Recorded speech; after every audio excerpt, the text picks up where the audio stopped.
Esce in macchina dopo essere stato ascoltato nella sede del comando provinciale dai carabinieri di Vicenza che conducono le indagini sulla rapina subita dal campione Roberto Baggio. Visibili i segni dell'aggressione mentre rientra a casa ad Altavilla Vicentina, teatro della rapina all'ex calciatore consumata durante la partita Spagna-Italia.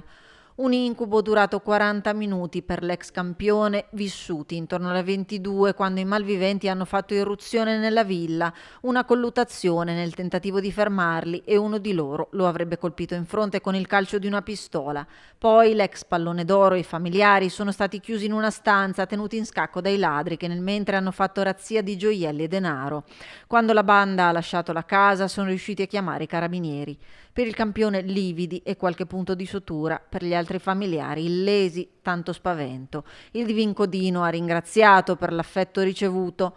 Ora rimane da superare la paura, così ha detto Roberto Baggio tramite il suo storico manager Petrone. E tutta la solidarietà arriva da parte del mondo della politica, dello sport, della società civile, da sempre legata al campione. So per vie traverse che la famiglia ovviamente è in una situazione delicata in questo momento e ribadisco, hanno tutto il nostro appoggio e tutta la nostra comprensione. Noi sappiamo che le forze dell'ordine sono all'opera e di conseguenza confidiamo in loro, ma ribadisco ancora una volta la sua privacy da parte mia verrà rispettata assolutamente e noi siamo qui per dargli tutto il supporto possibile.